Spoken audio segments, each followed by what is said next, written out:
ebinga byonna owulidde. So cases ezaaliwo kesi yemanyi yali yono meya we Kamwenge. Yes. Naye bamutocaringa bakikola nga bamukutte. Bwe twakizuula ekyo kyenasooka okukola, in fact yambuulira nti waliwo ekizibu yeno mwanyi bakwata yambuulira yangamba nti omusajja abamukutte aba intelligence bamukutte, intelligence ya polisi bamukutte bamukoze bulungi, so kwe kumutwala mu Nakasero hospital. Mutwala Nakasero etumusasa kutuusa bwe bamusiibula. Mwami Edward Kale Kayihura ng'ayogera mu mboozi y'akafubo naffe ku ebyo ebyaliwo. Nalufeenya aginnyonnyoddeko, ayogedde ku meeya w'e Kamwenge mumujjukira bulungi, alabika nga aleenya n'ebiwundu, agambye bo tebaamukubira Nalufeenya byamutuukirako wabweru. Mwami Kayihura agambe Nalufeenya tebatulugunyizangayo muntu n'omu. Mu budde obugoberera buno tukyali naye, agenda tubuulira bingi n'ebyo mubadde mwebuuza eby'abasiraamu abakwatibwa oba abakwatibwa, era ayina ne byayogedde ku kitongole kino ekya Amerika ekya FBI. Ambuulidde nti aba FBI bye baakola baabikolanga nabo, ye bye yakolanga yabikolanga n'aba FBI ne bamuwa n'omudaali. Nkomawo.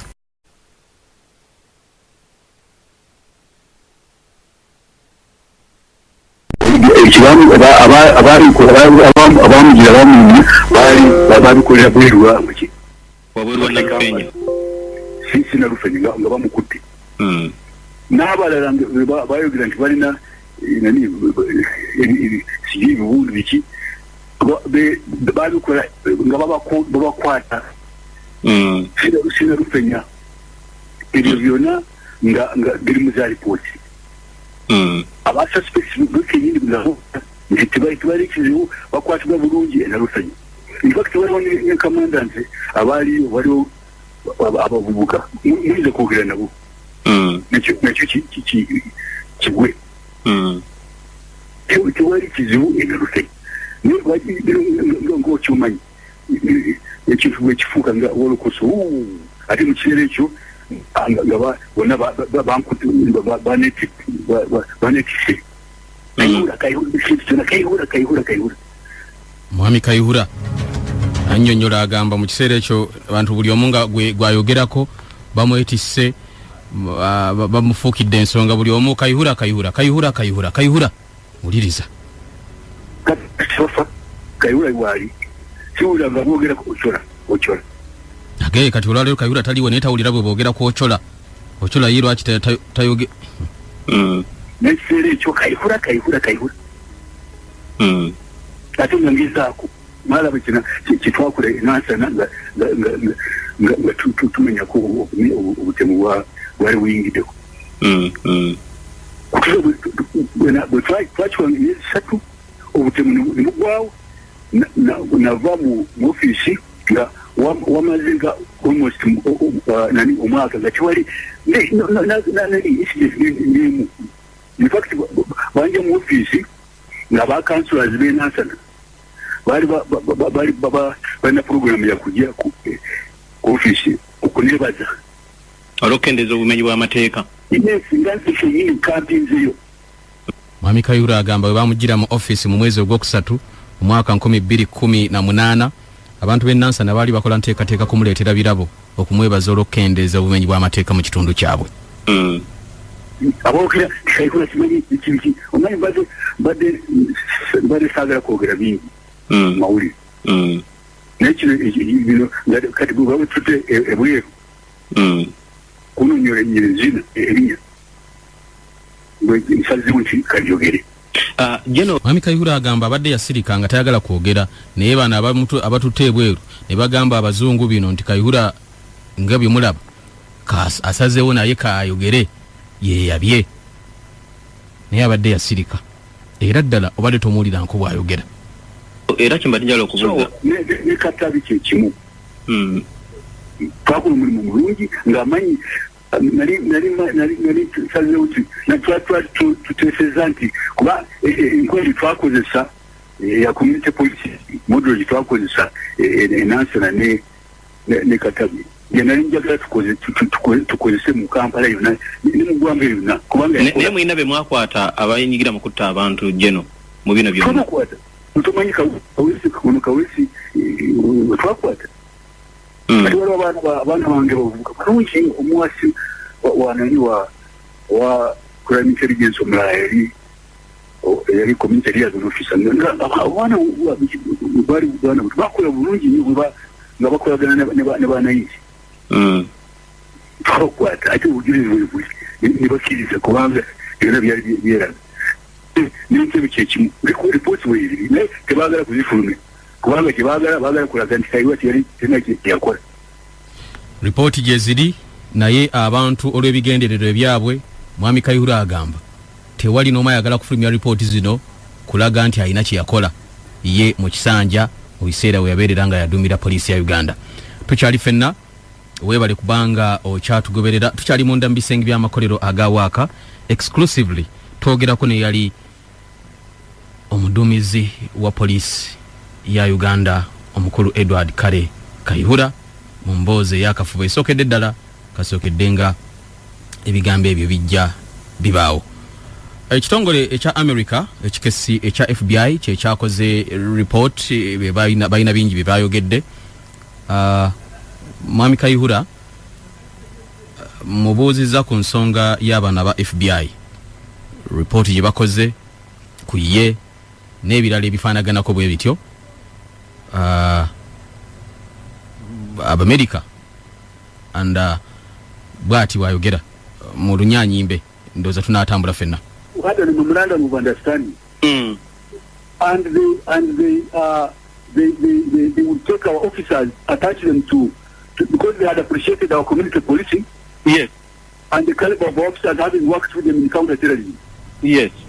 John Dungute, who was the director of counter-terrorism, the number of officers, we went to yes, and we are attached to, maybe not him, but his officers, we are attached to FBI. To units, to help them. Mwami Kayihura because they wanted to link to atunyonyola agamba FBI baali government ya police ya Uganda n'ekitongole kya America ekikesi kino ekya FBI baalina endagaano gye bakola ne FBI okukola emirimu era agamba ekitongole kya counter terrorism ekirwanyisa obutujju basindikanga abantu okuva wano ne bagenda ne bakwatagana n'ebitongole ebiri wansi wa FBI units za FBI ne babatendeka mu kukola emirimu. Kati agamba akyewuunya okubanga ate aba FBI bafulumya report efaanaganako bwetyo ku ye. Like Africans in the diaspora.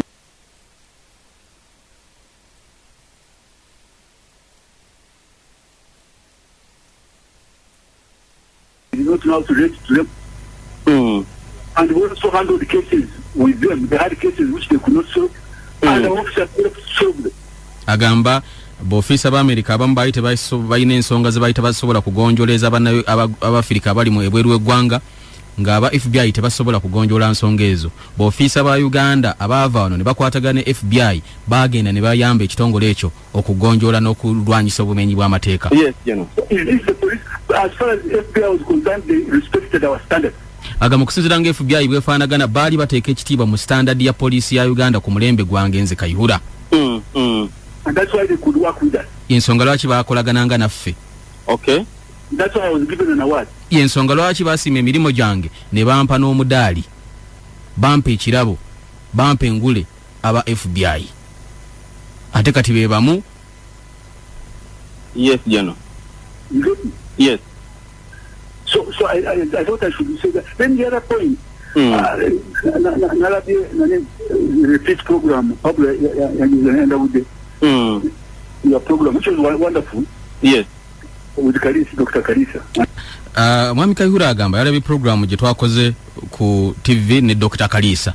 Mu programu eyo Dr. Kalisa alina byayogedde ku Mwami Kayihura kati ayanukula n'oba okutangaza. Thank you very much. Agamba Dr. Kalisa program gye mwakoze ebadde nnungi nnyo era mwebaza. Yabadde nnungi mwebaza era munneebalize. Yes. Now one thing which I wanted to correct because some people may distort it. Naye nyina ekintu kye njagala okutereeza kuba abantu abamu bayinza okukifuna obulala. Because like when he was saying about arresting Muslim suspect. Kati kituse ku basiraamu. Ayogedde ku by'okukwata abasiraamu.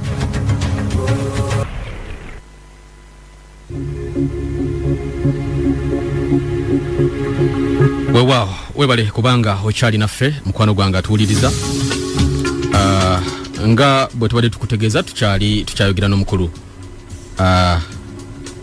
Edward KAYIHURA eyali ssaabaduumizi wa poliisi ya Uganda ku nsonga eziwerako in the wake of wakati mu kaseera kano nga waliwo ekiwandiiko kye mwategeddeko kye muyinza okubanga mwategeddeko ekyafulumiziddwa Abamerika kumuteerako natyo obutalinnya kigere mu ggwanga lyabwe. Bamulanga ebiwerako okutulugunya abantu okukulembera poliisi yatulugunyanga abantu eddembe ly'obuntu obutateekebwamu kitiibwa. Bamulanga ekifo kye Nalufeenya kyayogeddwako bagamba yali enguzi okwagala okwenywereza mu politikale okufuna okubeera n'amaanyi ag'ebyobufuzi. Bamwogeddeko nti yakukusanga ebiragaalagala bingi ebyafulumiziddwa mu kiwandiiko and of course tulina okutwala omutawaana omukulu ono tumunoonye atubuulire saidi ye bino ng'ogyeko ekiwandiiko kyeyafulumiza tufuna omukisa okwogerako naye wano atunnyonnyola ku nsonga eza abasiraamu abaakwatibwanga. Yes. I want to say that the FBI was directing us to arrest them. That's not true. Agamba abasiraamu abaakwatibwa si kituufu nti FBI yali eragira poliisi okubakwata. FBI was just giving us technical support like information. FBI mu kukwata abasiraamu n'ebirala ebigwa mu koeri yatuwanga obuyambi obw'ekikugu nga mu kukungaanya obujulizi. Or advice on some techniques, but oba okutuwa okuwabula. Dictate to us who to arrest and not to arrest. Oh. Bali because they are Muslim.